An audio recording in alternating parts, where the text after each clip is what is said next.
Hello friends, welcome back in Agri Mantra channel, changing the way of thinking. Today we are discussing about agriculture current affairs which are most useful for upcoming agricultural competitive exam like NABARD and Agriculture Field Officer. Friends, आज के session में बात करेंगे नवंबर month के 4th week के important agriculture current affairs जो आपके exam के पॉइंट ऑफ व्यू से काफ़ी इम्पोर्टेंट रहने वाले हैं, इसीलिए वीडियो को एंड तक जरूर देखें। तो वीडियो को शुरुआत करते हैं। वीडियो बहुत इंपॉर्टेंट है क्योंकि इस वीडियो में हम बात करेंगे 21 नवंबर से लेकर 30 नवंबर तक के इम्पोर्टेंट एग्रीकल्चर करंट अफेयर। तो स्टार्ट करते हैं आज का वीडियो। सबसे पहले बात करेंगे तो production of fruits and vegetable 2021 has been release. तो यहाँ पर 2020-21 का फ्रूट्स एंड वेजिटेबल के प्रोडक्शन का डेटा एग्रीकल्चर डिपार्टमेंट ने रिलीज किया है। तो यहाँ पर बात करेंगे तो food and agriculture organization FAO के द्वारा, जो कि यूनाइटेड नेशंस की है, इंडिया ने यहाँ पर second largest producer of fruit and vegetable बन गई है। कहने का मतलब है कि FAO के अकॉर्डिंग इंडिया वर्ल्ड में दूसरे नंबर में है एग्रीकल्चर में फ्रूट और वेजिटेबल प्रोड्यूस करने वाली। अब बात आती है फर्स्ट नंबर पर कौन है, तो वो है चाइना। ठीक है, चाइना वर्ल्ड में सबसे ज़्यादा फ्रूट एंड वेजिटेबल प्रोड्यूस करता है। नेक्स्ट है आपका इंडिया, मतलब सेकंड नंबर पे, ये आपको याद रखना है। यहाँ पर बात करेंगे तो जो प्रोडक्शन का डेटा आया है फ्रूट्स एंड वेजिटेबल का, वो 2018-19, 2019-20 और 2020-21 का थर्ड एडवांस एस्टिमेट का डेटा आया है, जो कि आप यहाँ पे देख पा रहे हो। ये जो डेटा रहेगा वो मिलियन टन में रहेगा। तो यहाँ पर सबसे पहले बात करेंगे फ्रूट्स की। तो 2018-19 में जो प्रोडक्शन था वो था 97.97। 2019-20 मतलब 2019-20 में जो डेटा था वो था 102.08 मिलियन टन। और 2020-21 का थर्ड एडवांस एस्टिमेट की बात करेंगे तो 103.03 मिलियन टन यहाँ पर फ्रूट का प्रोडक्शन देखने को मिला है according to third advance estimate of 2020-21। Vegetables की बात कर लेते हैं तो 2018-19 मतलब 2018-19 में था 183.17। 2019-20 में हो गया वो 188.28 मिलियन टन। और फाइनली 2020-21 का थर्ड एडवांस एस्टिमेट का जो डेटा है वो है 197.23 मिलियन टन। तो ये लेटेस्ट डेटा है अकॉर्डिंग टू एग्रीकल्चर डिपार्टमेंट।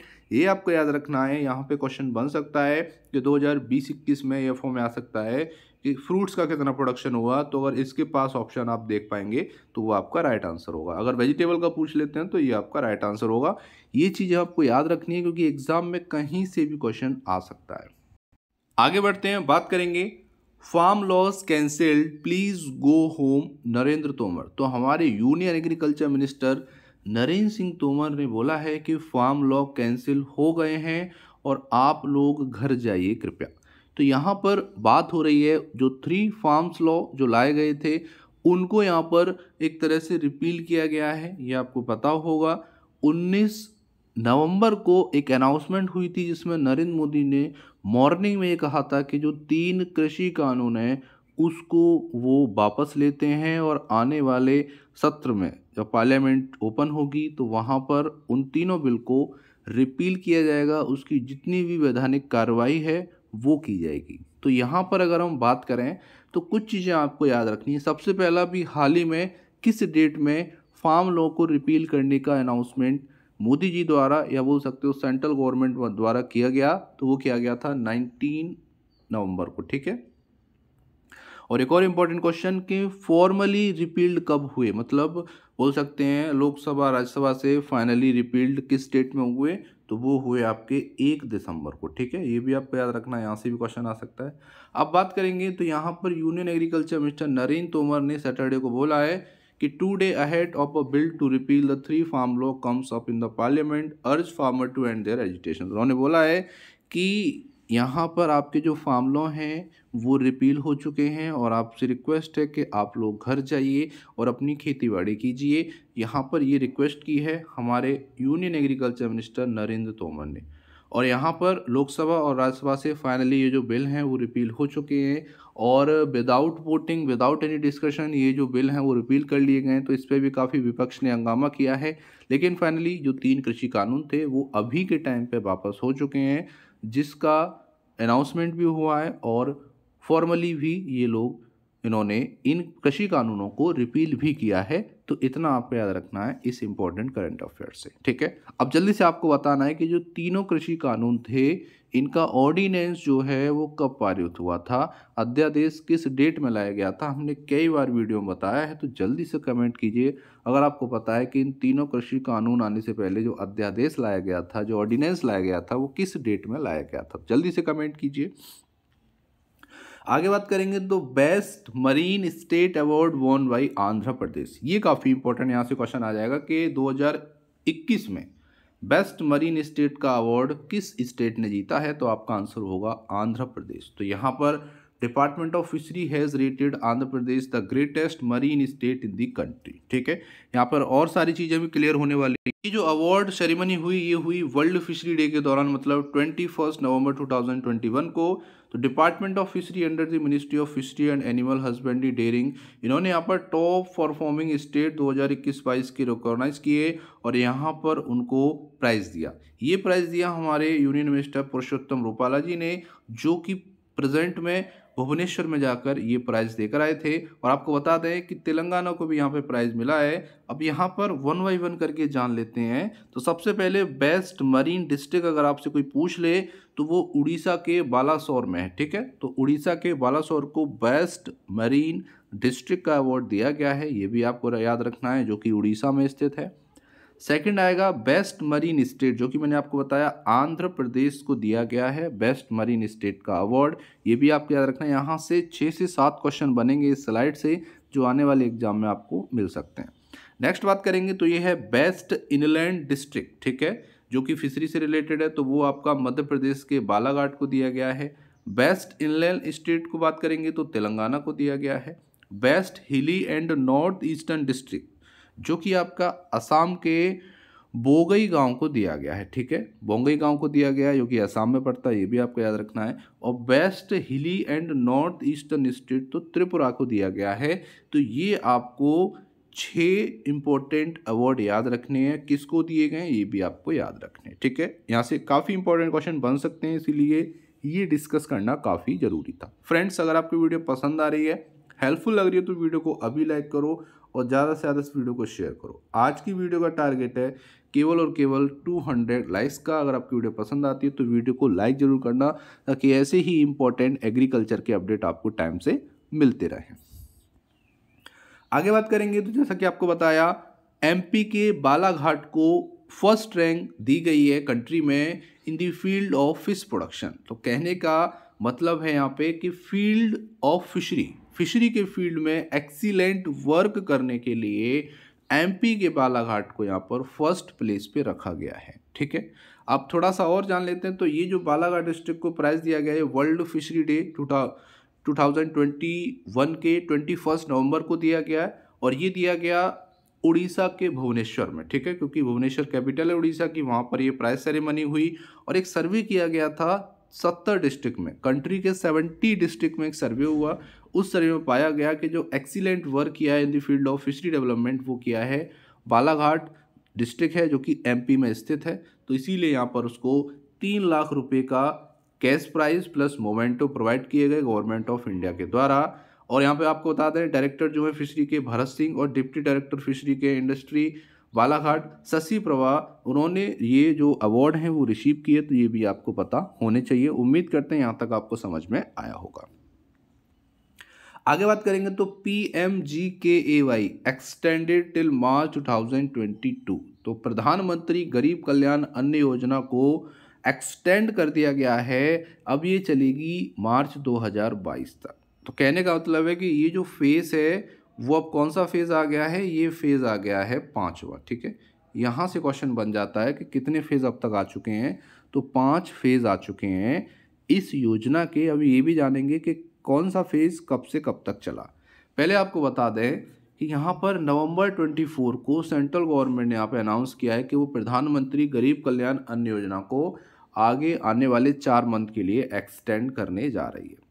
यहाँ पर अगर हम बात करेंगे तो जो चौथा फेज़ था वो ख़त्म हो गया दिसंबर 2021 को ख़त्म हो रहा था, ठीक है। तो दिसंबर 2021 से लेके मार्च 2022 तक का ये 5वां फेज़ लाया गया है इस स्कीम में। ये भी आपको याद रखना है, क्योंकि आपको पता होगा अभी ये बोला गया था कि जुलाई से लेके नवंबर तक जो है उनको अनाज दिया जाएगा फ्री में। नवंबर के बाद अब दिसंबर से मार्च तक का जो एक और फेज़ लाया गया है 4 महीने का, वहाँ पर भी सेंट्रल गवर्नमेंट इनको फ्री में अनाज देने वाली है। अभी डिटेल और जान लेंगे। तो आपको पता होगा ये जो स्कीम है वो लॉन्च की गई थी 2020 में, जब कोविड-19 पैंडेमिक आया, लोगों के लिए खाने पीने की प्रॉब्लम होने लगी, तो गवर्नमेंट ऑफ इंडिया ने यहाँ पे एक स्कीम चलाई PMGKAY, जिसमें 5 किलो जो ग्रेन है वो एक पर्सन को पर मंथ के हिसाब से दिया जाता था, जो कि फ्री ऑफ कॉस्ट है, ठीक है। तो यहाँ पर बात करेंगे तो पहला फेज़ आपका चला था, वो चला था अप्रैल 2020 से लेकर जून 2020 तक। दूसरा फेज़ चला था जुलाई 2020 से लेके नवंबर 2020 तक। तीसरा फेज़ मई 2021 से जून 2021 तक। चौथा फेज़ चला था जुलाई से नवंबर 2021 तक। और पांचवा फेज़ जो चला है वो चला है आपका, जो कि यहाँ पे लिखा हुआ है, दिसंबर 2021 से मार्च 2022। तो ये सारे फेज़ हैं जो कि आपको याद रखने हैं, एग्जाम में पूछे जा सकते हैं, इसलिए आपको हर फेज़ का मंथ पता होना चाहिए, ये स्कीम कब लॉन्च हुई ये भी पता होना चाहिए, इस स्कीम में दिया क्या जाता है ये भी पता होना चाहिए, जो कि सारी चीज़ें हमने यहाँ पे डिस्कस कर ली हैं। आगे बात करेंगे तो 10,000 crore allotted for MNREGA scheme. तो मनरेगा स्कीम के लिए 10,000 करोड़ रुपए अलॉट किए गए हैं सेंट्रल गवर्नमेंट के द्वारा, जो कि काफ़ी इंपॉर्टेंट रहने वाला है आने वाले पॉइंट ऑफ व्यू से, क्योंकि आपको ही पता है आगे चुनाव भी लगा हुआ है, ठीक है। और यहाँ पर गवर्नमेंट कोशिश कर रही है कि कैसे भी करके जो मज़दूर हैं उनको बनाया जाए। तो यहाँ पर कहने का मतलब है कि अब 2021-22 फाइनेंशियल ईयर की बात करेंगे तो 240 करोड़ परसेंट डे से भी ज़्यादा उन्होंने यहाँ पर जनरेट किया है काम लोगों के लिए। और यहाँ पर आपको बता दें कि लगभग 68,568 करोड़ रुपए रिलीज किए गए हैं इस स्कीम को स्टेट और यूनियन टेरिटरी में अच्छे से इम्प्लीमेंट कराने के लिए। मनरेगा क्या है? एक लेबर लॉ और सोशल सिक्योरिटी मेजर है जो गारंटीड वर्क देता है लोगों को, राइट टू वर्क का एक बोलते हैं, उनको आज़ादी देता है कि उनको काम करने का अधिकार है और वो काम करने के बदले एक उचित पैसा लेने के भी हकदार हैं। ये जो सारी चीज़ें हैं वो मनरेगा स्कीम के तहत आती है, जो कि आपको पता होना चाहिए। इसका नाम रखा गया है Mahatma Gandhi national rural employment guaranteed scheme, ठीक है।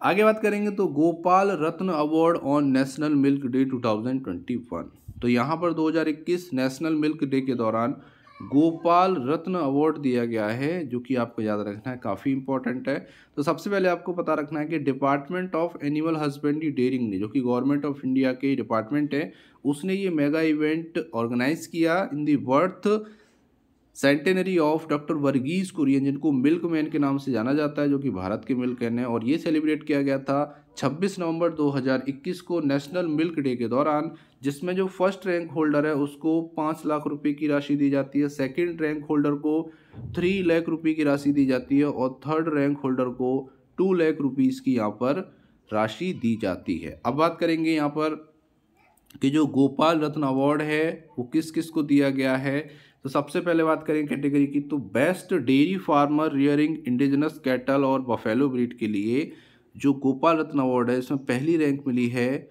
श्री सुरेंद्र अवाना, जो कि जयपुर राजस्थान के हैं। सेकंड रैंक यहाँ पर दी गई है, अगर हम बात कर लेते हैं यहाँ पे, तो ये आपका है रेशमी दाथानल, ठीक है, ये इनको दिया गया, जो कि केरला के हैं। और थर्ड पे बात करेंगे तो श्रीमती राजपूतन, जो कि गुजरात की हैं। और थर्ड पर ही हैं श्रीमती माधुरी, जो कि छत्तीसगढ़ की है। तो इनको फर्स्ट, सेकंड और थर्ड रैंक पे रखा गया है गोपाल रत्न अवार्ड की कैटेगरी में।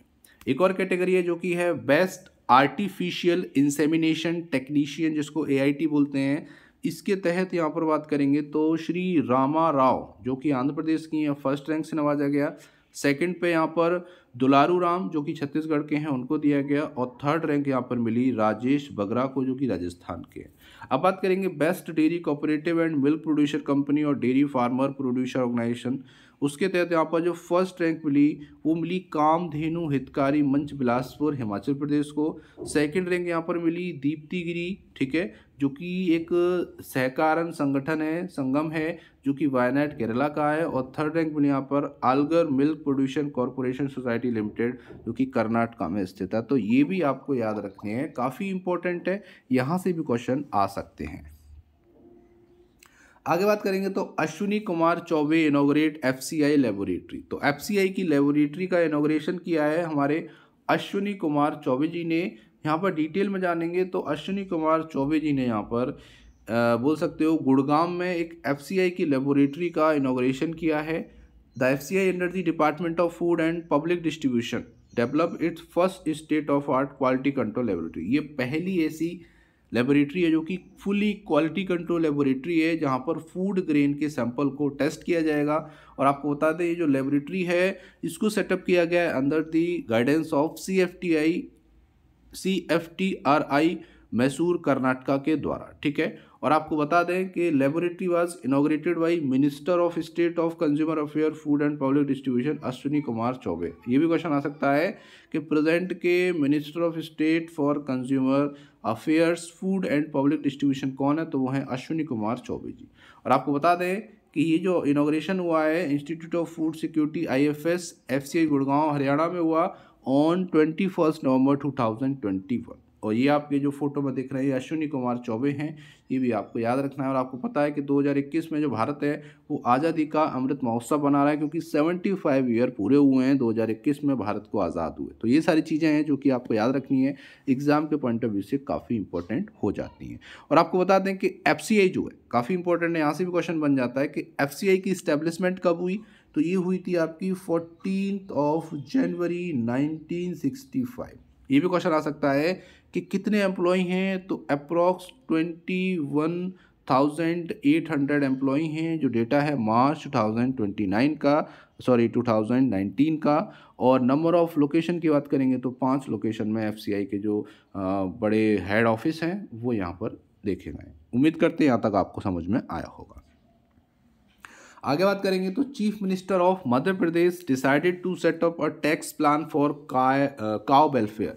तो गाय के वेलफेयर के लिए, उनके बोल सकते हो विकास के लिए, उनकी समृद्धि के लिए यहाँ पर जो CM हैं मध्य प्रदेश के, उन्होंने यहाँ पर डिसाइड किया है कि वो कुछ टैक्स रखना चाहते हैं, कुछ कर रखना चाहते हैं, जिससे गौ की सेवा हो सके, गौ माता की सेवा हो सके। अगर हम इसकी बात करेंगे, थोड़ा डिटेल में जान लेते हैं, तो chief minister of Madhya Pradesh Shivraj Singh Chouhan has decided to set up a tax plan for cow welfare in the state. तो गाय के विकास के लिए यहाँ पर काउ वेलफेयर की बात की जा रही है, और उसके लिए कुछ टैक्स की बात कर रहे हैं कि कुछ टैक्स रखा जाए, जिससे गायों के लिए, उनके फॉडर के लिए, उनके रखरखाव के लिए, उनकी दवाइयों के लिए एक फंड इरेज किया जा सके, एक फंड रेज किया जा सके, ताकि आगे आने वाले समय में उस पैसे को उनके विकास के लिए लगाया जा सके। क्योंकि आप भी लोग जानते हैं कि लाखों गाय ऐसी हैं सड़कों पर घूम रही हैं, उनको आश्रय की ज़रूरत है तो उनको आश्रय मिलेगा, उनको भोजन की ज़रूरत है उनको भोजन मिलेगा,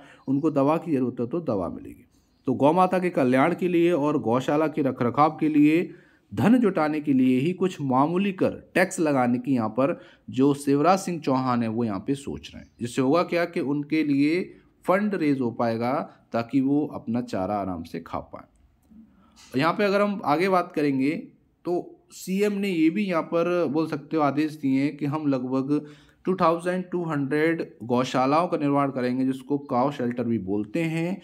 और यहाँ पर उन्होंने सीधे सीधे बोला है कि local bodies in order to generate 100 crore for meeting the expense of running cow shelter. तो 100 करोड़ की ज़रूरत है जितनी भी हमारे काउ शेल्टर हैं उनको अच्छे से रन करने के लिए, जिसके लिए MP सरकार चाह रही है कि कुछ टैक्स रखा जाए लोगों के लिए, ताकि उस टैक्स के पैसे से गौ माता की सेवा की जा सके। तो ये भी आपके याद रखें, यहाँ से क्वेश्चन आ जाएगा कि काउ वेलफेयर के लिए टैक्स प्लान करने वाला भारत का कौन सा स्टेट है, जो कि पहला स्टेट है, तो वो है MP। और आपको ये भी पता रखना है कि MP ने ही भारत में पहला काउ कैबिनेट का निर्माण किया था। नॉर्मल कैबिनेट होते हैं, और काउ के लिए भी अलग से कैबिनेट बनाई गई थी, जो कि MP ने ही सबसे पहले बनाई थी। ये भी आपको याद रखना है।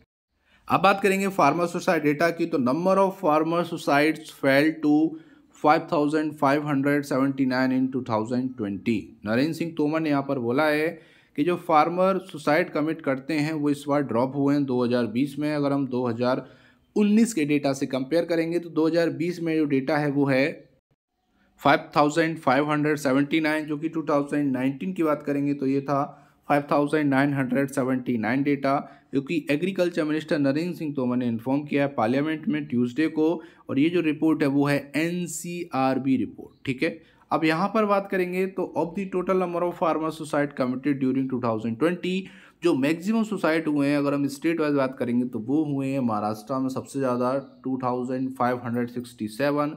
सेकेंड नंबर पर आपका है कर्नाटका 1,072 केसेस।